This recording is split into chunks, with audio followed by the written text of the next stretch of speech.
selamat sore. Perkenalkan, saya Fatimah Fitriyanti ya, mahasiswi yang sedang melakukan KKN di Desa Pangrango ini ya. Iya, di Pangrango.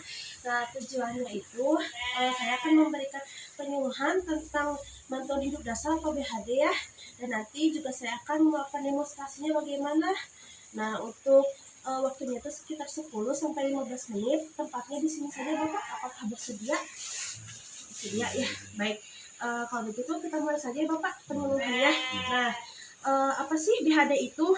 BHD atau bantuan hidup dasar adalah suatu tindakan saat korban ditemukan dalam keadaan tidak bergerak, bersadar atau tidak bernapas untuk mempertahankan sirkulasi darah tanpa menggunakan alat bantu. Nah, tujuan BHD itu apa sih? Mencegah berhentinya sirkulasi darah atau pernapasan dan memberikan bantuan eksternal dan ventilasi pada pasien henti jantung atau nafas. Nah, indikasi BHD atau pasien apa saja yang bisa dilakukan BHD itu, yaitu pasien henti nafas karena tenggelam, stroke, trauma, dan juga koma, dan pasien henti jantung. Untuk langkah-langkah BHD itu bagaimana saja sih? Yang pertama itu periksa keselamatan 3A. 3A itu aman diri, aman lingkungan, dan aman pasien. Pastikan dulu penolong harus aman dan harus bisa ya, dan lingkungan sekitar juga harus aman. Dan juga pasien harus di posisi yang aman juga. Dan yang kedua itu cek respon atau kesadaran, ya bisa dipanggil nama atau dirangsang nyeri. Nah, yang ketiga itu call for help atau langsung panggil bantuan jika pasien tidak sadar. Nah, yang keempat cek nadi dan juga cek pernapasannya. Lalu yang keenam kompresi dada dan ventilasi pada orang dewasa, lakukan RJP. Nah, untuk yang ketujuh amankan jalan napas atau jika sudah dilakukan BHD pasien tidak sadarkan diri, tetap tidak sadarkan diri, maka buka jalan napasnya dicoba. Nanti saya demonstrasikan ya Pak. Nah, lalu yang ke-8 hentikan kompresi jantung ketika hentikan kompresi jantung itu ketika apa sih? Ketika pasiennya sudah berespon seperti batuk-batuk, dan juga petugas atau enggak penolong itu sudah kelelahan, dan penolong ada bantuan yang datang seperti ambulan. Nah, untuk jika sudah pasien tersadar juga bisa lakukan posisi miring mantap. Nanti saya akan lakukan di demonstrasi ya Pak. Nah, sampai sini ada yang ingin ditanyakan terlebih dahulu? Tidak ada ya. Kita lanjut demonstrasi ya Bapak. Nah, yang pertama jika kan untuk pasien BHD tadi yaitu pasiennya itu tidak berespon atau tidak sadarkan diri ya. Yang pertama itu panggil pasien ya Pak, panggil pasiennya terlebih dahulu. Ya, Pak, seperti itu ya. Kalau misalkan tetap tidak ada respon bisa dirangsang nyeri, dicubit aja gitu ya. Nah, karena tidak ada respon, maka cek nadi dan juga pernapasannya. Yang pertama itu cek nadi itu di jakun, tapi lebih ke dalam Bapak. Ya, di sini. Jadi lebih ke dalam itu sambil didengar juga napasnya dan dilihat kembang kempis dadanya apakah ada atau tidak. Nah, karena tidak ada, maka lakukan RJP.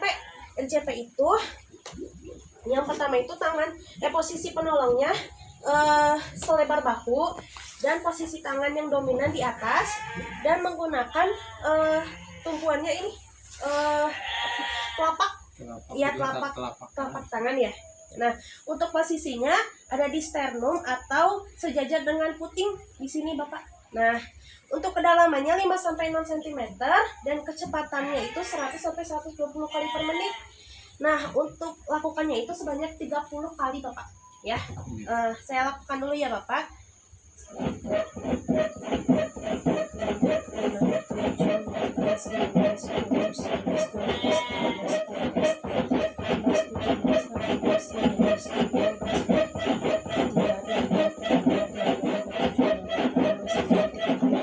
Nah, jadi yang dipakai ototnya itu yang ini, jadi untuk bergeraknya ya gitu.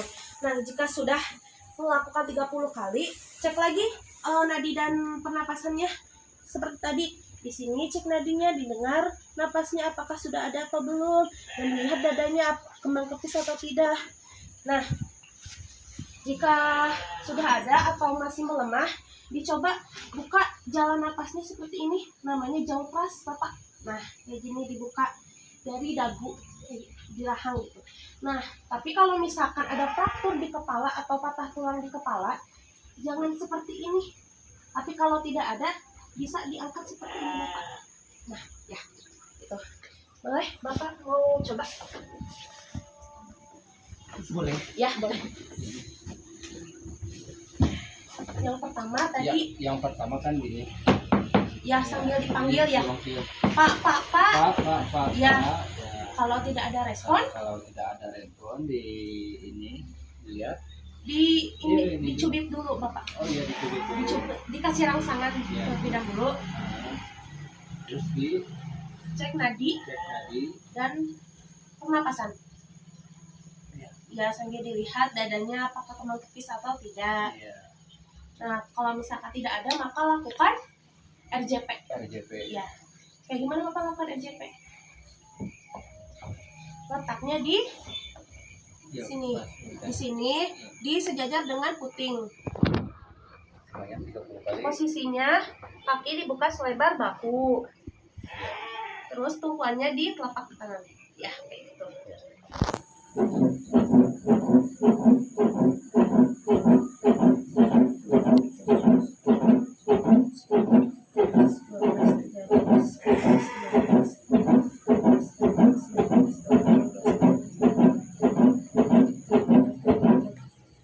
Sampai berapa kali Bapak?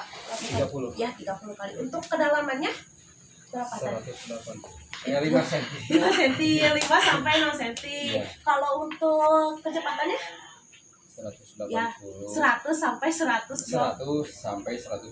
kali per menit. Ya, kayak gitu. Nah, jika pasiennya sudah batuk-batuk atau sudah berespon, maka lakukan posisi miring mantap Bapak. Seperti ini.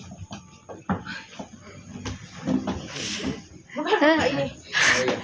Nah, untuk posisi miring mantap atau pasiennya sudah berespon, tangan yang dekat dengan penolong ini taruh di telinga untuk menahannya. Nah, tangan yang jauh dari penolong taruh di dada. Kemudian kaki yang jauh dari penolong ditekuk seperti ini. Kemudian langsung dimiringkan seperti ini. Nah, jadi tangan yang ini untuk menahan kepala. Ya, kayak gini. Posisi miring mantapnya seperti itu Bapak. Nah, sampai di sini ada yang ingin ditanyakan terlebih dahulu?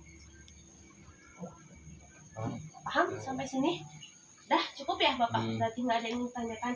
Kalau begitu penyuluhan dan demonstrasinya telah selesai Bapak.